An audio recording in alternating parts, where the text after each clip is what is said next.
30 000 animaux sont tués chaque seconde en France pour notre consommation.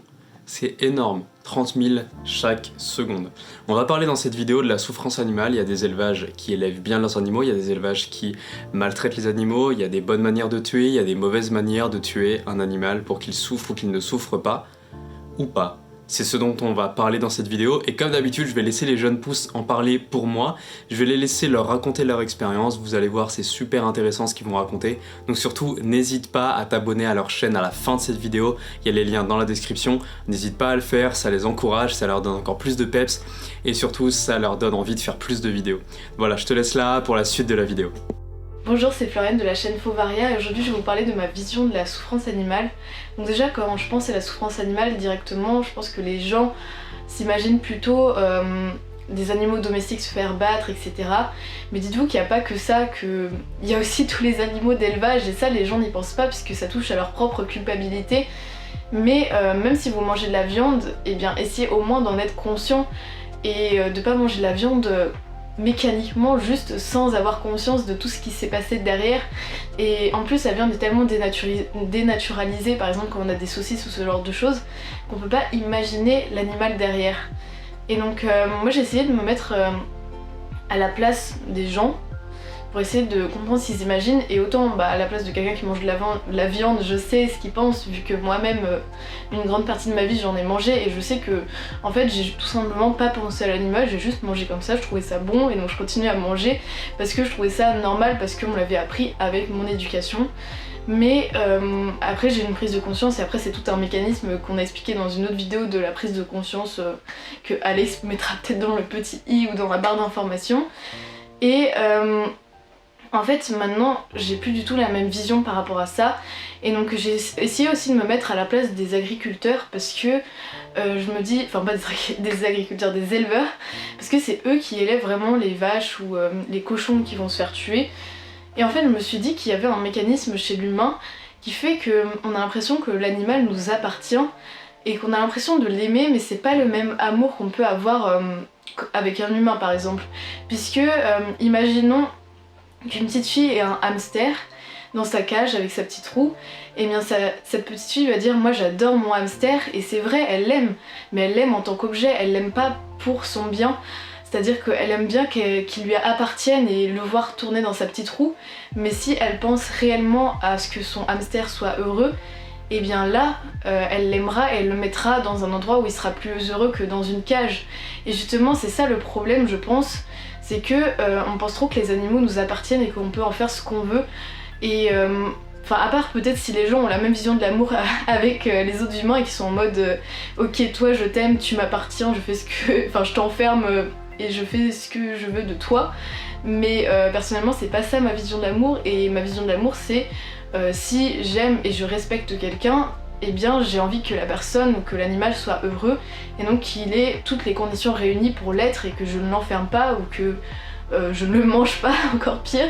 Mais c'est vrai que je pensais à ça parce que je me dis que moi-même quand j'étais petite j'ai dû avoir ces mécanismes qui font que j'aurais bien aimé avoir un poisson rouge ou ce genre de choses, mais maintenant je vois plus du tout ça de la même manière et j'ai plus du tout envie d'aller dans des zoos ou ce genre de choses, parce que pour moi je vois juste de la souffrance quand je regarde ces animaux, tandis qu'avant je me disais juste oh c'est mignon, je peux voir ces animaux, ils sont trop mignons, etc. Donc je pense que c'est juste un filtre qu'il faut mettre devant ses yeux pour voir la vie différemment, mais qu'il faut dépasser ce stade, et ça c'est assez dur à dépasser. Donc je vais pas vous faire tout un discours sur la souffrance animale, tous les chiffres par rapport aux abattoirs et à la consommation de viande, puisque je pense que vous en avez déjà entendu parler et que si vous êtes réellement intéressé vous verrez plein d'informations sur internet. Mais juste pensez à cette piste et arrêtez de ne pas vouloir chercher, de vous mettre un voile juste parce que vous culpabilisez, parce que vous passerez forcément par cette période, et mieux vaut être informé et culpabilisé que de rien savoir du tout. Donc voilà, j'espère que ça vous aura un petit peu avancé dans votre réflexion, ou alors que ça vous aura appris des choses, même si en soi c'est juste ce que j'observe, et voilà. Et donc je laisse la place aux autres, et à bientôt. Hello. Alors aujourd'hui je te parle de la souffrance des animaux pour les taureaux en Espagne. L'attraction tant aimée des Espagnols, la corrida. la corrida et le fait d'aller titiller les taureaux dans les petits villages. Donc moi je suis d'origine espagnole. Tous les ans on part en Espagne pour les vacances d'été. Et auparavant je faisais 3 ans de photo. Et j'ai une année où je prenais des taureaux en photo. Et bon, j'en ai quelques-unes qui sont jolies, c'est très flouté, voilà, ça reste une belle photo. Mais c'est vrai qu'aujourd'hui, je ne cautionne plus ce genre de pratique. Alors, il faut savoir aussi que lors des événements comme ça, les Espagnols, ils sont timbrés en fait. Voilà. Ils vont titiller le taureau et y en a qui se font prendre par les cornes. Il y en a même qui sont morts comme ça bêtement en essayant de faire des photos, en essayant d'amuser un peu la galerie quoi. Et voilà. Il y en a même un, je crois qu'il avait une quarantaine d'années, comme ça, et il est décédé, il laisse derrière lui ses enfants et sa femme. C'est quand même assez triste quoi. Voilà. Et donc ouais,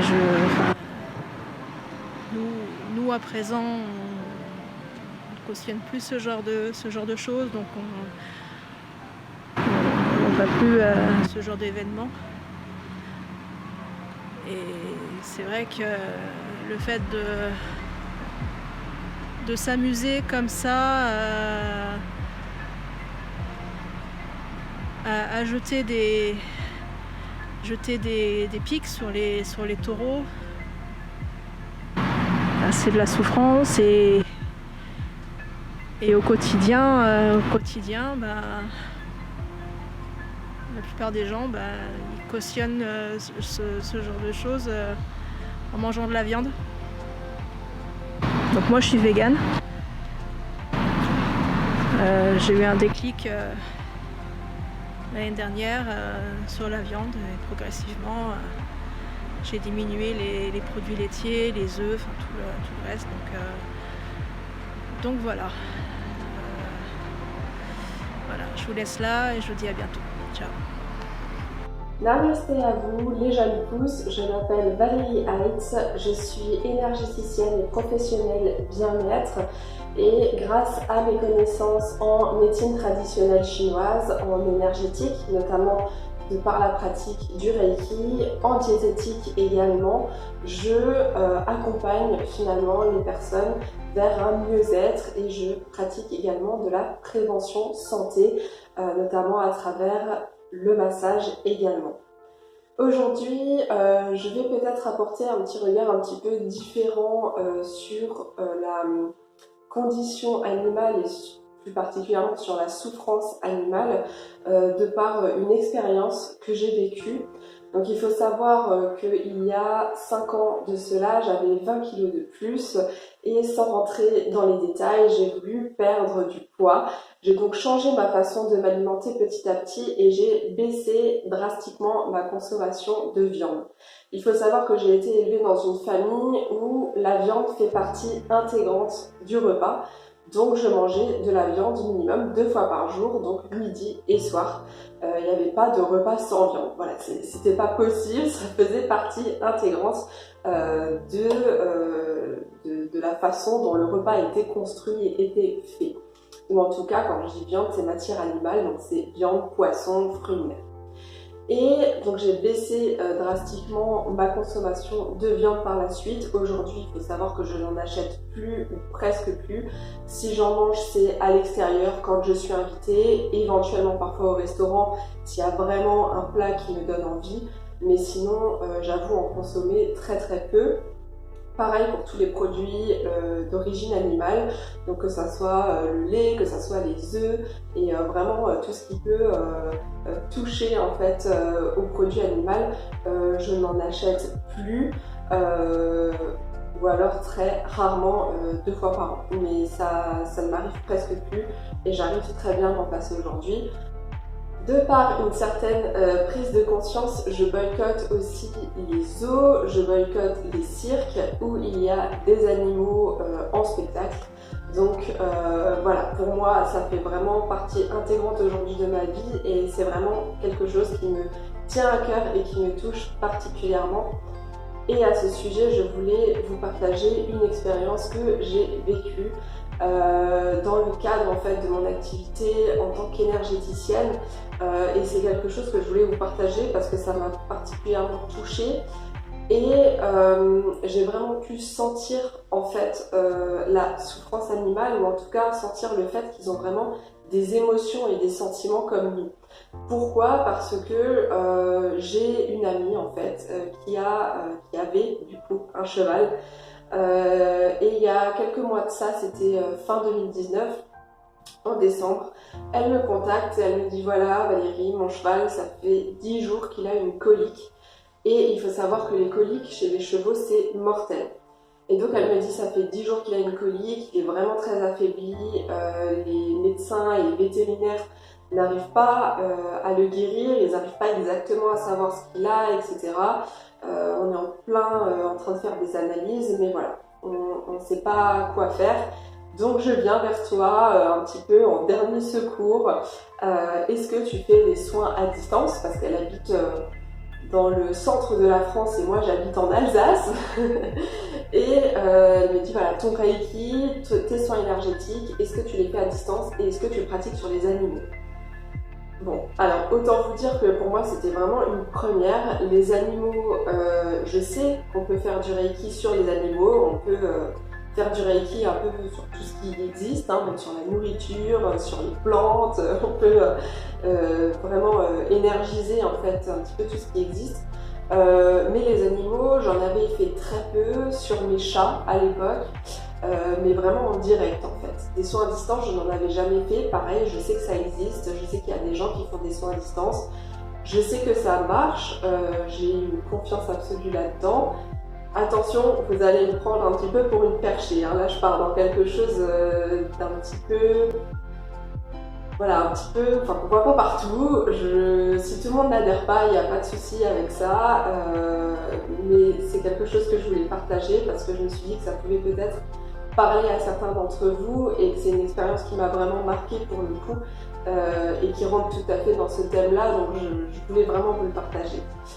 Et donc voilà, donc elle fait appel à moi et donc je lui ai dit écoute, je veux bien essayer, je ne te garantis aucun résultat, des soins à distance je n'en ai jamais fait, je sais pas ce que ça va donner, je sais pas si je sais le faire, voilà, on verra. Et donc je fais mes petits rituels, je fais un soin, 2 soins énergétiques à son cheval à distance. Et pendant ces soins, je sens en fait que j'arrive vraiment à rentrer en connexion avec Moréas, donc avec son cheval. J'étais extrêmement surprise en fait, je m'y attendais pas du tout. Mais j'ai vraiment des images en fait, j'ai des images, j'ai des flashs. Et elle ne m'a rien dit de particulier, elle m'a juste dit voilà, il a une colique, on ne sait pas quoi faire, est-ce que tu peux l'aider? Elle m'a donné absolument aucun détail en fait sur la situation. Et lors du premier soin, j'ai un flash qui me vient et où je comprends en fait, il me montre littéralement qu'il a été séparé de ses amis, comme s'il avait été bougé géographiquement, comme s'il était dans un autre pré ou avec d'autres animaux et qu'il n'est plus avec les mêmes animaux qu'avant et il me transmet vraiment qu'il est triste en fait. Il me transmet vraiment sa tristesse, que ses copains lui manquent, etc. Je finis le soin, vraiment très surprise, hein. Je me dis bon, peut-être que je me suis un peu fait des films. Donc j'écris à ma copine, hein, évidemment, je dis bah voilà, donc j'ai fait le soin, écoute j'ai quand même une question à te demander, quoi. J'étais quand même un peu gênée, je me suis dit bon, ça se trouve je mets les pieds dans un truc, elle va me prendre pour une folle, c'est n'importe quoi. Et je lui dis voilà, est-ce qu'à tout hasard il n'a pas été changé de place? Est-ce que récemment, dans les jours, les semaines qui ont précédé sa collier, est-ce qu'il n'a pas été changé de place, changé de pré, je sais pas. Elle me dit bah si, effectivement, il y a 10 jours. Il y a 10 jours, je l'ai changé de pâture, je l'ai changé de lieu de garde en fait. Donc bah, il y avait des nouvelles juments, ça a l'air de bien se passer. Mais c'est marrant que tu me dises ça, quoi. Et je lui dis bah voilà, moi il m'a effectivement dit qu'il avait changé de lieu, c'est pour ça que je te pose la question. Et qu'il est triste en fait. Il est triste d'avoir quitté ses copains lui manquent.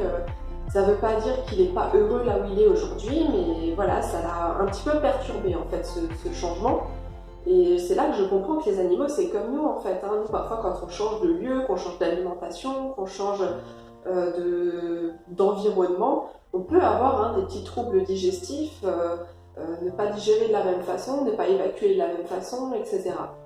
Et donc je dis bah peut-être que ça joue, parce que c'était il y a 10 jours. Non, elle l'avait déplacé un mois. Elle l'avait déplacé il y a un mois et ça faisait 10 jours qu'il avait sa colique. Donc il a vraiment déclenché sa colique dans les 15 jours en fait qui ont suivi son changement de lieu.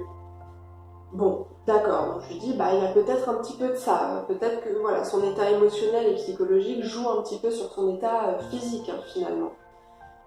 Bon, alors je lui fais un deuxième soin le lendemain. Et pendant ce soin-là, je rentre en contact avec lui et je lui demande qu'est-ce qui a créé ton mal?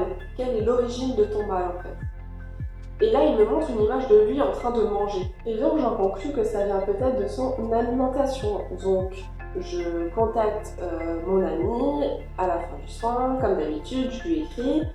Pareil, un petit peu sur des œufs comme ça, je viens, je lui dis voilà, est-ce qu'à tout hasard... en même temps que tu l'as changé d'endroit, est-ce que tu n'as pas changé son alimentation? Est-ce qu'il ne mange pas différemment?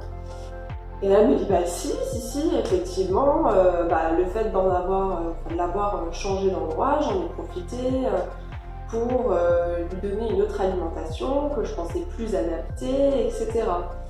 Donc, je lui dis voilà, du coup, moi il m'a montré ça, donc il y a des chances que ça vienne peut-être de son alimentation aussi, il y a quelque chose qu'il ne supporte pas.